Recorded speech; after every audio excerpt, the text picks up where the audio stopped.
Hello दोस्तों, welcome to ESCT classes. उम्मीद है आप सब अच्छे से होंगे, ठीक होंगे। मेरा नाम है आकिब रसूल और ये आज हमारा सेकंड लेक्चर है लॉज ऑफ मोशन का। तो जो टॉपिक्स हमें रह गए थे लेक्चर नंबर 1 में वो आज हम कवर करेंगे। जैसे कि आपका इम्पल्स है या law of conservation of momentum है, तो ये सब चीज़ें हम आज कवर करेंगे। उम्मीद है आपको लेक्चर नंबर 1 इसका पसंद आया होगा और इन्फॉर्मेटिव भी लगा होगा। तो आज ये हमारा उसका लेक्चर नंबर 2 है। जितने भी टॉपिक्स हमारे रह गए थे वो हम आज कवर करेंगे। तो ये लेक्चर सीरीज़ आपके फॉरेस्टर एग्ज़ाम के लिए इंपॉर्टेंट रहने वाली है। तो आप ये पूरी लेक्चर सीरीज़ अच्छे से देखें और जो भी डाउट होगा वो आप कमेंट सेक्शन में बता सकते हैं, ठीक है। तो चलिए आज का जो लेक्चर है यह हम स्टार्ट करते हैं।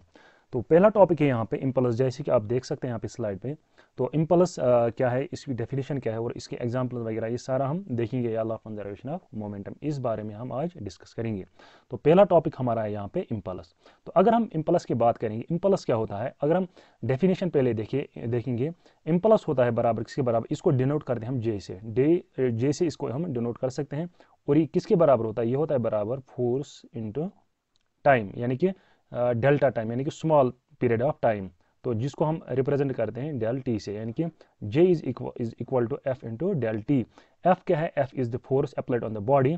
और जितने टाइम के लिए हम उस फोर्स को इस बॉडी पे अप्लाई करेंगे, वो किस टाइम पे हम किस टाइम में हम करते हैं, डेल्टा टी, यानी कि स्मॉल पीरियड ऑफ टाइम में हम ये अप्लाई करते हैं, यानी कि डेल टी। तो डेल टी यहाँ पे रिप्रेजेंट करता है स्मॉल पीरियड ऑफ टाइम, यानी कि 0.1 सेकंड, 0.01 सेकंड या 0.02 सेकंड, यानी कि टाइम यहाँ पे बहुत ही कम रहता है। तो अगर हम बात करेंगे इम्पल्स की, इस पे क्वेश्चन आया था, इस पे क्या बोलते हैं इसको, शायद VLW पे, ना VLW में नहीं आया था, शायद FAA के एग्ज़ाम में आया था। हाँ, FAA के एग्ज़ाम में आया था। तो वहाँ पे पूछी गई थी डेफिनेशन क्या है इम्पल्स की, तो इस पे क्वेश्चन आया था वहाँ पे, ठीक है। तो अगर हम देखेंगे यहाँ पे, impulse in physics is defined as force acting on a body for a very shorter period of time. तो जब किसी बॉडी पे फोर्स हम अप्लाई करते हैं for a shorter period of time, यानी कि यहाँ पे टाइम का वैल्यू जो होता है वो होता है बहुत ही कम होता है, ठीक है। It is the instant change in momentum, यानी कि फॉर मोमेंटम की डेफिनेशन हमने ऑलरेडी पढ़ी है, ठीक है। मोमेंटम क्या होता है, तो अगर हम यहाँ पे इम्पल्स की बात करेंगे, तो इम्पल्स क्या है, it is the instant change in momentum, यानी कि जब भी किसी बॉडी का मोमेंटम जो है वो चेंज हो जाता है, वो किसकी वजह से हो जाता है, जब इम्पल्स जो है, इम्पल्स की वजह से एक बॉडी का मोमेंटम चेंज हो जाता है।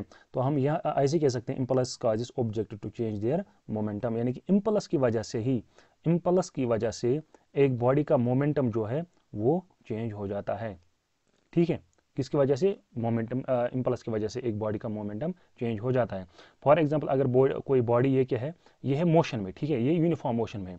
और अगर हम इस बॉडी पे कुछ फोर्स करेंगे अप्लाई, फॉर एग्जांपल 10 न्यूटन हम इस पे फोर्स करेंगे apply for a very period, shorter period of time, for example 0.1 second के लिए, तो इसकी जो मोशन है, इसका मोमेंटम जो है वो हो जाएगा चेंज। किसकी वजह से, इस इम्पल्स की वजह से, जो हमने यहाँ पे फोर्स अप्लाई किया for a very short period of time. तो चेंज इन मोमेंटम क्या होता है, चेंज इन मोमेंटम ही होता है एक्चुअली इम्पल्स, यानी कि इम्पल्स को हम ऐसे भी डिफाइन करते हैं, यानी कि impulse is the change in momentum, यानी कि किसी भी बॉडी का जब क्या हो जाएगा चेंज, मोमेंटम जब चेंज हो जाएगा, तो हम कहते हैं यहाँ पे जो है ये किसकी वजह से हुआ, ये change momentum because of impulse, ठीक है। तो for example, in case of collision, the instant change in the momentum of the body just before and after collision is called impulse acting on the body.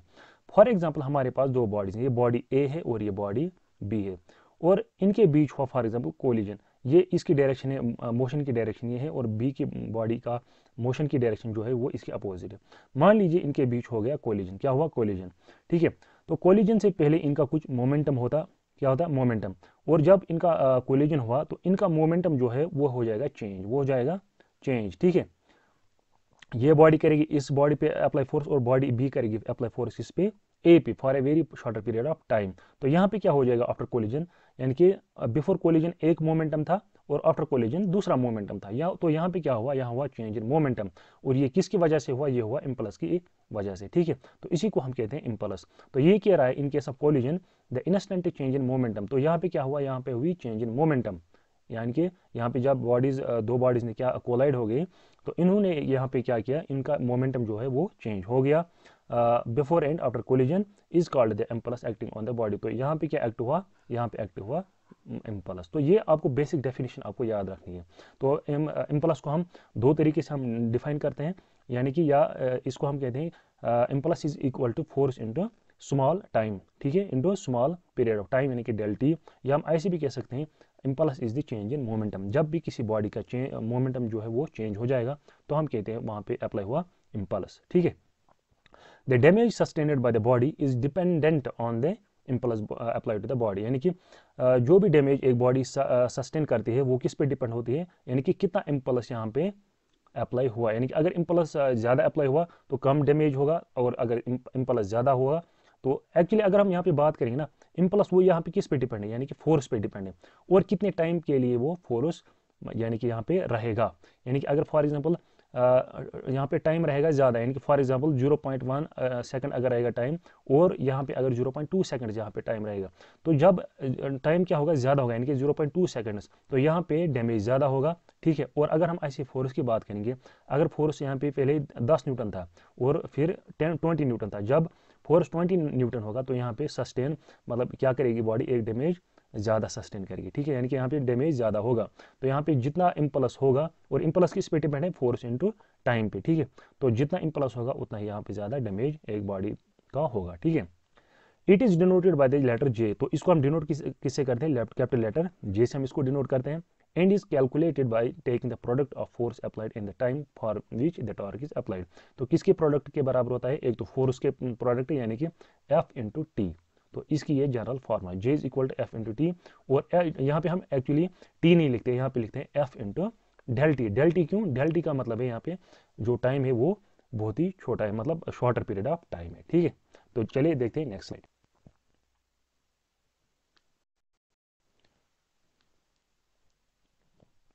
तो अगर हम यहाँ पे देखेंगे जो इम्पल्स है ये क्या है, ये एक वेक्टर क्वांटिटी है, impulse is a vector quantity, ठीक। तो अगर हम यहाँ पे डायमेंशनल फार्मूला इसकी देखेंगे, देखिए जे की डायमेंशनल फार्मूला क्या आएगी, पहले हम फोर्स का देखेंगे, फोर्स किससे बराबर, force is equal to mass into acceleration. तो मास का क्या आएगा, मास का आएगा सिंपली m, एक्सेलरेशन का आएगा l(t⁻²). तो फोर्स का क्या हुआ, फोर्स की डायमेंशनल फार्मूला है ml(t⁻²). तो यहाँ पे j की क्या इम्पल्स ये आएगी डायमेंशनल फार्मूला, एक तो फोर्स के बदले, इस फोर्स के बदले आएगा ml(t⁻²), और डेल टी क्या ये टाइम ही है, तो यहाँ पे क्या आएगा इंटू टी, यानी कि ऐसे आएगा इंटू टी। तो ये क्या बन जाएगा ml(t⁻1). तो ये बन जाएगी इसकी डायमेंशनल फार्मूला। यहाँ पे टी और एक और टी कैंसिल हो जाएगी, क्यों, क्योंकि यहाँ पे माइनस पावर है, यहाँ पे प्लस पावर है। तो ml(t⁻1) क्या है यहाँ पे इसकी डायमेंशनल फार्मूला है, ठीक है। तो अगर हम यूनिट की बात करेंगे, यहाँ पे देखिए फोर्स का यूनिट क्या है, फोर्स का यूनिट है न्यूटन, न्यूटन, और टाइम का क्या है न्यूटन सेकंड। तो इसका यूनिट जो है वो है न्यूटन सेकंड, न्यूटन सेकंड इसका ऐसा यूनिट है। तो जे क्या है, J is impulse, delta T is the time interval, F is the force. तो J is equal to force into delta T, तो इसका ऐसा यूनिट है न्यूटन सेकंड, और डायमेंशनल फार्मूला इसकी ml(t⁻1). तो ये यहाँ पे सेम चीज़ कह रहा है, the product of average net force acting on the an item for a certain period of time is some time is referred as impulse. तो इसी को हम इम्पल्स कहते हैं, ठीक है। तो अगर हम यहाँ पे ग्राफ देखेंगे, यहाँ पे हम प्लॉट करते हैं फोर्स और यहाँ से टाइम, ठीक है। तो देखिए यहाँ पे क्या हो रहा है, यहाँ पे हो रहा है पहले फोर्स इंक्रीज, फोर्स हो रहा है यहाँ तक इंक्रीज, और फिर यही फोर्स क्या हो रहा है, डिक्रीज हो रहा है, ठीक है। यानी कि फोर्स यहाँ से यहाँ तक चेंज हो गया, ठीक है, यहाँ से यहाँ तक चेंज हो गया। और यहाँ पे जो टाइम पीरियड, ये देखिए इस ये एक्सिस एक्स एक्सिस पे क्या किया हमने, बोला टाइम। तो ये टाइम क्या है, ये शॉर्टर पीरियड ऑफ टाइम है, यानी कि इसको हम डेल्टा टी कहते हैं। मान लीजिए ये है 0.02 सेकेंड्स, ठीक है, ये टाइम पीरियड। तो यहाँ पे जो एक कर्व है इसके अंडर जो एक एरिया है, area under this curve, area under this curve, ये क्या देता है हमें, ये देता है इम्पल्स, ठीक है। तो एरिया अंडर फोर्स और time, area under force and time graph, यहाँ पे ये क्या देता है यार, ये देता है यहाँ पे इम्पल्स, ठीक है। तो ये किसका ग्राफ है, ये इम्पल्स का ग्राफ है, ठीक है। तो अभी एक और टॉपिक है इम्पल्स मोमेंटम थ्योरम, यानी कि इम्पल्स और मोमेंटम के बीच जो रिलेशन है वो क्या है, ठीक है। अब ये चीज़ हम देखेंगे। अभी हमने देखा जो इम्पल्स है ये किसके बराबर होता है, ये होता है बराबर change in momentum, change in momentum, ये हमने अभी देखा। तो जब भी किसी बॉडी का मोमेंटम चेंज हो जाएगा तो हम कहते हैं वहां पे एग्जिस्ट होता है क्या, impulse. The theorem simply asserts that the change in object's momentum is proportional to the amount impulse applied to it। यानी कि चेंज इन मोमेंटम, ठीक है, चेंज इन मोमेंटम, यानी कि अगर हम देखेंगे डेल पी हुआ for example change in momentum, ये किसके directly proportional, it is directly proportional to amount of impulse applied, यानी कि जितना हम यहाँ पे इम्पल्स अप्लाई करेंगे उतना यहाँ पे मोमेंटम हो जाएगा चेंज। फॉर एग्जांपल ये यहाँ पे एक बॉडी है और यहाँ पे ये क्या है, फॉर एग्जांपल ये मोशन में, ये क्या है मोशन में। अब अगर हम इस पे ज़्यादा इम्पल्स अप्लाई करेंगे, इस पे करेंगे ज़्यादा इम्पल्स अप्लाई, तो यहाँ पे मोमेंटम जो है वो ज़्यादा चेंज हो जाएगा। और अगर ये इम्पल्स हम कम यहाँ पे अप्लाई करेंगे तो यहाँ पे जो चेंज इन मोमेंटम है वो भी कम रहेगा, ठीक है। और जो इम्पल्स ये खुद किस पे डिपेंड है, ये खुद डिपेंड है फोर्स पे और डेल टी पे, यानी कि अगर हम कहेंगे इम्पल्स का चेंज होना तो यहाँ पे हम इसका क्या मतलब है, फोर्स का चेंज होना, यानी कि अगर फोर्स ज़्यादा चेंज हो जाएगा तो इम्पल्स ज़्यादा चेंज हो जाएगा, और ज़्यादा इम्पल्स चेंज होने से ज़्यादा मोमेंटम यहाँ पे चेंज हो जाएगा। तो यही कह रहा है यहाँ पे, यानी कि जो चेंज इन मोमेंटम है वो डायरेक्टली प्रोपोर्शनल है किसके, इम्पल्स के, ठीक है। यानी कि अगर हम यहाँ पे देखेंगे,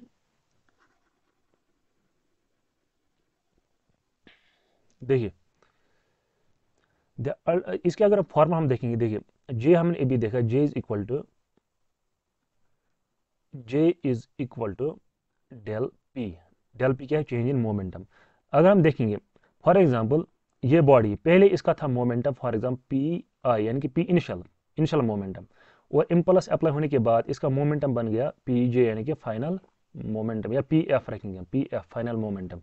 तो यहाँ पे हम लिखेंगे चेंज इन मोमेंटम, ये किसके बराबर आएगा, P F minus P I, यानी कि final momentum minus initial momentum, ठीक है। यानी कि J is equal to del P O, या हम लिखेंगे P F is minus P I, यानी कि डेल पी क्या है, change in momentum, P F is the final momentum and P I is the initial momentum, ठीक है।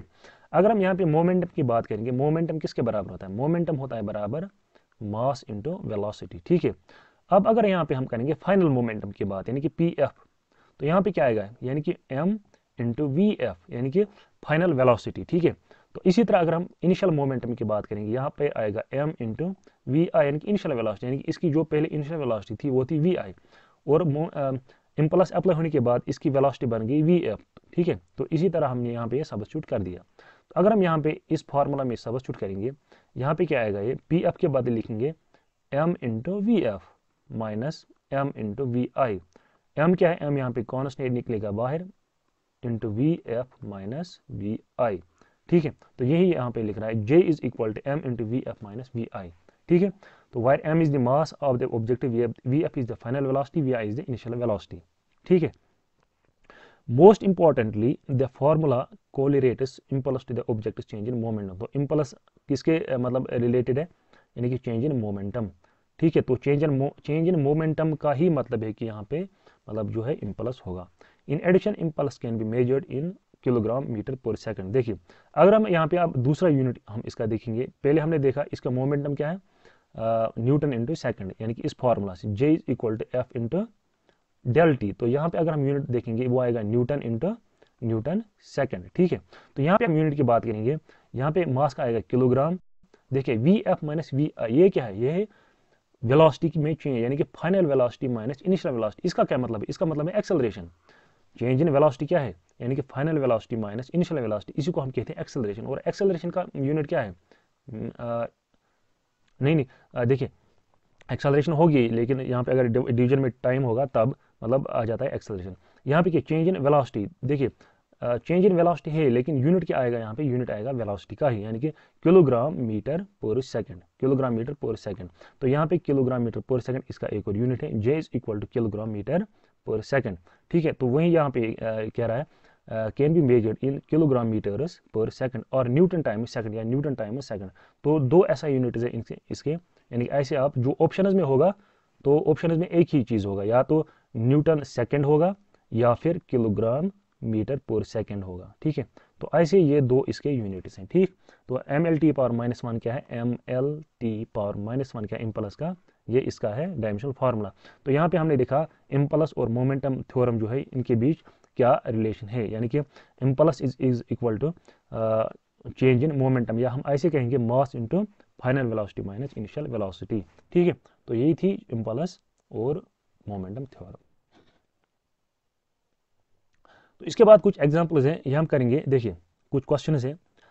एक किक से ball rolling at 6 metre per second after the kick and the ball attains a velocity of 36 meters. Find the impulse, ये यहाँ पे impulse, find the impulse apply to the ball if the mass of the ball is 1.2 kg। देखिए mass का किसके बराबर, mass is equal to 1/2 kg, ठीक है। और यहाँ पे अगर हम देखेंगे पहले क्या वेलोसिटी थी इसकी, 6 मीटर पर सेकंड, यानी कि इनिशियल वेलोसिटी, यानी कि वी आई की हम बात करेंगे, V I is equal to 6 metres per second, ठीक है। और किक मारने के बाद इस बॉल की वेलोसिटी क्या हुई, वो हुई 36, यानी कि V final velocity is equal to 36 metre per second. देखिए क्वेश्चन को समझना, ये फॉर एग्जांपल यहाँ पे बॉल है और इसकी वेलोसिटी क्या थी, इसकी वेलोसिटी 6 मीटर पर सेकंड, यानी इनिशियल वेलोसिटी। और ए यहाँ पे आया, ए ने क्या किया, इसको किक मारी और इसने इस बॉडी ने वेलोसिटी अटेन की, यानी कि फाइनल वेलोसिटी वी एफ, वो किसके बराबर है, 36। तो हमें क्या निकालना है यहाँ पे, हमें निकालना है यहाँ पे इम्पल्स, यहाँ पे इम्पल्स कितना है और इम्पल्स किसके बराबर, हमने देखी फॉर्मूला जहाँ पे मास भी यूज होता है, impulse is equal to M into V F minus V I, initial velocity, mass का क्या वैल्यू है 1/2 और वी एफ किसके बराबर है 36 माइनस इनिशियल वेलोसिटी 6, यानी कि 1/2, 36 माइनस 36 इज इक्वल टू 30, 2 1 हज़ार 2 15,000, यानी कि 15 किलोग्राम मीटर पर सेकंड है इसका आंसर। तो यहाँ पे ये इम्पल्स है, ठीक है। तो होप आपको ये क्वेश्चन समझ आया होगा, ठीक है। तो ये इसका आंसर है 15 kg मीटर पर सेकंड। तो ये ऐसे क्वेश्चन करने हैं, तो मतलब सिंपल बेसिक आपको याद रखने, कोई हमें इसमें पीएचडी या मास्टर्स नहीं करना है, जो भी पूछा जाएगा सिंपली पूछा जाएगा, बेसिक कॉन्सेप्ट्स के रिगार्डिंग पूछा जाएगा, ठीक है। तो इसके बाद एक और क्वेश्चन है, क्वेश्चन क्या है, what net force is required, यानी कि हमें कितना नेट फोर्स ज़रूरत है to keep a 1.5 kg ball moving with a constant velocity of 40 metre per second, यानी कि हमें क्या करना है, यानी कि हमें कितना फोर्स रिक्वायर्ड है ताकि 1.5 kg मास की बॉल जो है वो किस वेलोसिटी के साथ मतलब मूव करे 40 मीटर पर सेकंड, यानी कि यहाँ पे वेलोसिटी रहनी चाहिए कांस्टेंट। और जब वेलोसिटी कांस्टेंट रहेगी, देखिए अगर हम किसी बॉडी पे फॉर एग्जांपल कोई बॉडी ये चल रही है किस वेलोसिटी के साथ 40 मीटर पर सेकंड, और हम क्या चाह रहे हैं, हम चाह रहे हैं ये बॉडी जो है ये 40 मीटर पर सेकंड के वेलोसिटी से ही मूव करे, तो हम कितना फोर्स यहाँ पे अप्लाई करेंगे, तो हम यहाँ पे अप्लाई फोर्स करना ही नहीं है हमें, तो हम यहाँ पे फोर्स करेंगे अप्लाई 0 न्यूटन, ताकि देखिए अगर हम यहाँ पे फोर्स अप्लाई करेंगे तो यहाँ पे इम्पल्स आएगा, ठीक है, और इसकी वेलोसिटी जो है वो चेंज हो जाएगी। लेकिन हम क्या चाहते हैं, यहाँ पे वेलोसिटी जो है वो 40 मीटर पर सेकंड ही रहे, यानी कि कांस्टेंट रहे, तो यहाँ पे जो फोर्स अप्लाई होगा वो होगा यहाँ पे 0 न्यूटन। तो इसका आंसर होगा 0 newton, force is equal to 0 newton, ठीक है। चलिए देखते हैं next question, question number 3। A 2000 kg of the spaceship is moving in a space with constant velocity। तो यहाँ पे constant velocity इसकी 1200 metre per second. What is the net force acting on the ship? देखिए यहाँ पे gravitational force है ही नहीं, क्यों, क्योंकि आउट ऑफ ग्रेविटेशन है। तो यहाँ पे भी कितना हमें फोर्स चाहिए, ठीक है, जो इसकी वेलोसिटी है वो कांस्टेंट रहे। देखिए यहाँ पे भी कांस्टेंट वेलोसिटी की बात करेंगे, तो यहाँ पे भी क्या फोर्स हमें यूज करना पड़ेगा, न्यूटन। तो यहाँ पे भी आंसर है 0 न्यूटन, ठीक है। तो देखते हैं question number 6। A batter hits a ball straight in the direction of the bowler। एक बैटर है, ठीक है, फॉर एग्जाम्पल यहाँ पे बैट्समैन है और ये यहाँ से बॉलर ने बॉल फेंकी, ठीक है। Batter hits a ball back in the direction of the bowler. तो बैटर क्या किया, बैटर ने किया इसी गेंद को, इसी बॉल को वापस इसने हिट किया with a velocity of 20 metre per second, 20 metre per second. And initial velocity of the ball, यानी कि जिस स्पीड से बॉलर ने बॉल यहाँ से फेंकी, यानी कि इसी बॉल की इनिशियल वेलोसिटी वो थी किसके बराबर, वो थी 12 मीटर पर सेकंड। और बैटर ने वहाँ से वापस इसको क्या किया, हिट किया बैक किस डायरेक्शन में, जिस डायरेक्शन में आई थी उसी डायरेक्शन में वापस इसने हिट किया with the velocity of 20 metre per second. तो बॉल का मास क्या है, if the mass of the ball is 0.10, इसका केजी इसका मास है, determine the change in moment. तो हमें क्या निकालना है यहाँ पे, चेंज इन मोमेंटम।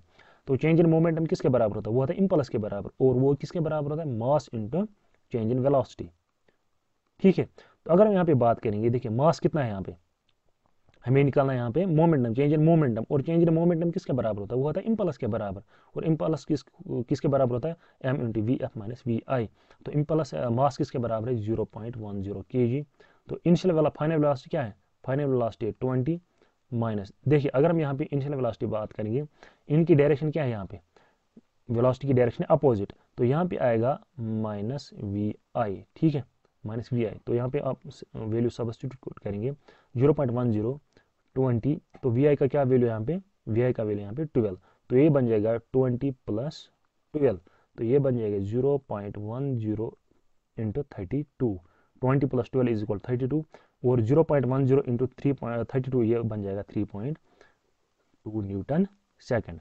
तो ये इसका करेक्ट आंसर है। ठीक है, तो होप ये क्वेश्चन आया होगा। और भी 2 क्वेश्चन है, क्वेश्चन नंबर 8 और क्वेश्चन नंबर 9। ठीक है, तो ये क्वेश्चन आप देख लेना या आप खुद कर लेना।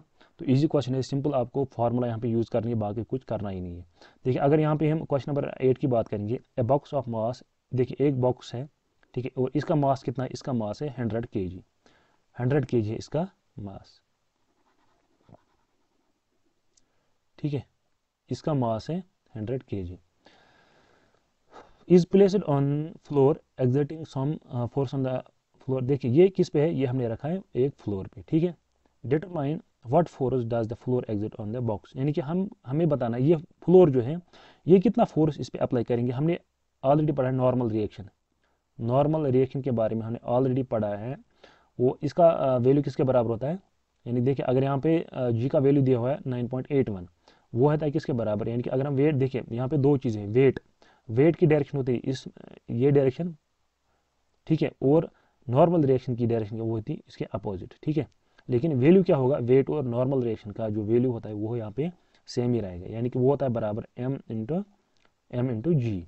तो m का भी वैल्यू पता है आपको किसके बराबर? 100 kg, और g का वैल्यू भी आपको पता है 9.81। तो इनका मल्टीप्लाई करिए तो वो आ जाएगा आपका नॉर्मल रिएक्शन। नॉर्मल रिएक्शन की डेफिनेशन ऑलरेडी मैंने आपको बताई है लेक्चर नंबर 1 के इसमें।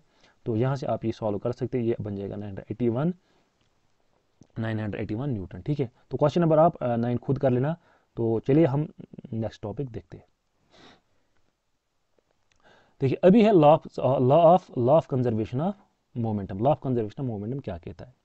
Law of conservation of momentum states that the total momentum of objects before and after collision remains constant. यानी कि फॉर एग्जाम्पल हमारे पास 2 बॉडीज हैं, और अगर इन्होंने क्या किया, कोलिजन हुआ, इनका कोलाइड हो गया यहाँ पे, तो कोलिजन से पहले फॉर एग्जांपल इसका मोमेंटम था पी आई, यानी कि इनिशियल मोमेंटम, और कोलिजन होने के बाद क्या था? P F, final momentum. तो law of conservation of momentum क्या बताता है? यानी कि मोमेंटम बिफोर कोलिजन और मोमेंटम आफ्टर कोलिजन वो क्या रहता है? वो रहता है कांस्टेंट। ठीक है, यानी कि P I is equal to P F, ये क्या रहता है? ये रहता है कांस्टेंट। ठीक है, कांस्टेंट। ये क्या रहा है यहाँ पे? Law of conservation of momentum states that the total momentum of object is before and after collision remains constant. ठीक है, the law of conservation of momentum explain that the momentum of any system is always constant until an external force is applied. यानी कि जब तक कि हम इस पे कोई एक्सटर्नल फोर्स हम अप्लाई ना करें इस सिस्टम पे, तब तक जो मोमेंटम है वो क्या रहता है? वो रहता है कांस्टेंट, यानी कि वो रहता है कंजर्व। ठीक है, it is derived from Newton's third law of motion. यानी कि ये कहाँ से डिराइव हुआ है? Newton's third law of motion, जहाँ पे क्या होता है? एक्शन एंड रिएक्शन फोर्सेज जो होते हैं वो रहते हैं सेम, यानी कि उनका मैग्नीट्यूड सेम रहता है और डायरेक्शन क्या रहती है? अपोजिट रहती है। ठीक, अब यहाँ पे एक एग्जांपल है, consider a system of 2 point masses, यानी कि हमारे पास यहाँ पे 2 पॉइंट मास है, m1 और m2, यहाँ पे हमारे 2 मास है। इसकी इनिशियल वेलोसिटी इस वेलोसिटी से बढ़ रहा है, u1 इसकी वेलोसिटी, और इसकी वेलोसिटी क्या है? u2, और इनकी डायरेक्शन क्या है? अपोजिट है। अगर हम यहाँ पे मोमेंटम की बात करेंगे इस बॉडी की, पी आई, इसका मोमेंटम है m1 इंटू u1, क्यों? मास इंटू वेलोसिटी, वो किसके बराबर होता है? मोमेंटम। इसी तरह इसका मोमेंटम क्या होगा? m2 into u2। ठीक है, तो अगर हम यहाँ पे टोटल इनिशियल मोमेंटम की बात करेंगे, यानी कि इनका हम एडिशन करेंगे, यानी कि m1 u1 plus m2 u2, ये हुआ इनिशियल मोमेंटम।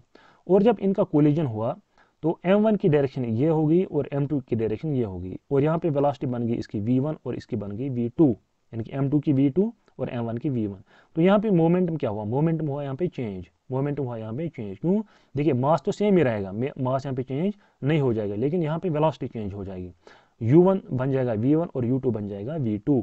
तो जब यहाँ पे वेलोसिटी चेंज होगी तो यहाँ पे क्या हुआ? चेंज, यहाँ पे चेंज हुआ मोमेंटम। क्यों? क्योंकि जब वेलोसिटी चेंज हो जाती है तो मोमेंटम चेंज हो जाएगा। तो अगर हम फाइनल मोमेंटम की बात करेंगे, वो आएगा बराबर किसके? m1 plus v1 plus m2 plus v2, यानी कि ये हुआ फाइनल मोमेंटम और ये हुआ इनिशियल मोमेंटम। ये है मोमेंटम बिफोर कोलिजन और ये है मोमेंटम आफ्टर कोलिजन। तो law of conservation of momentum क्या बताता है? यानी कि टोटल मोमेंटम जो है वो रहता है कंजर्व्ड, यानी कि वो कांस्टेंट रहेगा, यानी कि इनिशियल मोमेंटम और फाइनल मोमेंटम रहेगा बराबर, m1u1 plus m2u2 is equal to m1v1 plus m2v2। तो यही यहाँ पे क्या कह रहा है ये, initially these bodies were moving with the velocities u1 and u2, now they collide with each other and their final velocities become v1 and v2। so according to the law of conservation of momentum, तो law of conservation of momentum के मुताबिक क्या है, pi is equal to pf। तो pi किसके बराबर है, m1u1 plus m2u2 is equal to m1v1 plus m2v2। तो ये क्या है, ये है फॉर्मूला किसकी, law of conservation of momentum की। ठीक है, तो ये law of conservation of momentum के बाद क्या है, इसके बाद देखते हैं next slide.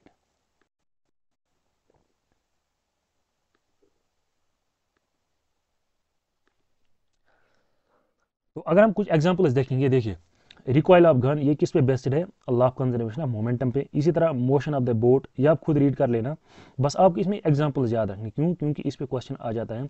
Recoil of gun ये कौन सा कॉन्सेप्ट है जो इसको एक्सप्लेन करता है, इसीलिए इसी तरह मोशन ऑफ बोट जो है इसको कौन सा कॉन्सेप्ट एक्सप्लेन करता है।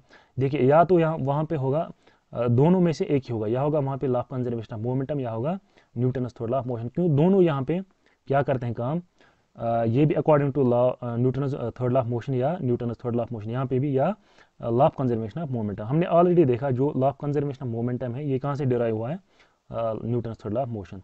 देखिए ऑप्शंस में या तो law of conservation of momentum होगा या फिर Newton's third law of motion होगा। तो ये आपको खुद ही पढ़ लेना, ये इतना ये कुछ खास नहीं है, बस आपको एग्जाम्पल इसमें याद रखनी है कि कौन सा फिनोमेना जो है उसको कौन सा कॉन्सेप्ट यहाँ पे एक्सप्लेन करता है, यानी कि रिकॉइल ऑफ गन या मोशन ऑफ द बोट, इन दोनों को कौन एक्सप्लेन करता है, law of conservation of momentum या Newton's third law of motion. ठीक है, इसी तरह एप्लीकेशन हम देखेंगे रॉकेट रिपल्शन, यहाँ पे भी कौन सा लॉ अप्लाई होता है, law of conservation of momentum. ठीक है, देखिए यहाँ पे जो ये गैसेज है ये इस तरफ इस डायरेक्शन में छोड़ रहा है, और जो मोशन है रॉकेट की वो इसकी अपोजिट डायरेक्शन में हो रहा है। ठीक है, यहाँ पे एक्सेलरेशन की डायरेक्शन अपोजिट है। तो इसी तरह air bags use in vehicles, जो भी व्हीकल्स में हम एयर बैग्स यूज करते हैं वहाँ पे भी कौन सा लॉ अप्लाई होता है, law of conservation of momentum. ठीक है, तो ये कुछ एप्लीकेशन है इसकी, ये आप देख लेना, बस ये आप याद रखना, रॉकेट प्रोपल्शन और air bags use in vehicle, बस ये चीज़ें आपको यहाँ पे याद रखनी है। ठीक है, तो फाइनली कुछ और क्वेश्चन हैं, question number 1, question number 2, question number 3। देखिए तो यहाँ पे अगर हम क्वेश्चन नंबर 3 देखेंगे, calculate the momentum of the ball at a speed of 100 metre per second weighing 500 kg। देखिए ये सिंपल क्वेश्चन है, ये सारे क्वेश्चन आप खुद कर लेना, और इनका जो आंसर है वो आप कमेंट सेक्शन में दे देना। और इसके बाद हम MCQs का एक सेशन लाएंगे इस पे, पूरे चैप्टर पे लॉज ऑफ मोशन पे, लॉज ऑफ मोशन पे हम एक MCQs का क्वेश्चन ये सेशन लाएंगे, तो वहाँ पे हम सारे MCQs करेंगे इसके रिलेटेड। फिलहाल इन 3 क्वेश्चन का आंसर आप कमेंट सेक्शन में दे देना, इससे पता चलता है कि आपको कितना समझ आया है कितना नहीं। देखो मैं तो आपको यहाँ पे दिखा सकता हूँ, जैसे मैंने प्रीवियस कुछ क्वेश्चन दिखाया आपको, लेकिन इससे पता चलता है आपको कितना समझ आया है और कैसे बाकी क्वेश्चन आप करेंगे। तो आज के इस सेशन में बस इतना। इसके बाद एक और टॉपिक रहता है इसमें, फ्रिक्शन का टॉपिक रहता है, और टाइप्स ऑफ फ्रिक्शन, वो हम उसके लिए हम एक और सेशन लाएंगे, फ्रिक्शन और टाइप्स ऑफ फ्रिक्शन, जैसे कि काइनेटिक फ्रिक्शन, रोलिंग फ्रिक्शन। ठीक है, तो वो सब हम डिस्कस करेंगे। लेकिन फिलहाल आज के इस लेक्चर में इतना ही, तो मिलते हैं नेक्स्ट लेक्चर में। अगर लेक्चर पसंद आया होगा तो इसको अपने दोस्तों के साथ भी शेयर करें और लाइक करें, और कमेंट सेक्शन में जो भी डाउट होगा वो आप कमेंट सेक्शन में दे देना। ठीक है, तो आज के लेक्चर में बस इतना ही। अल्लाह हाफिज़।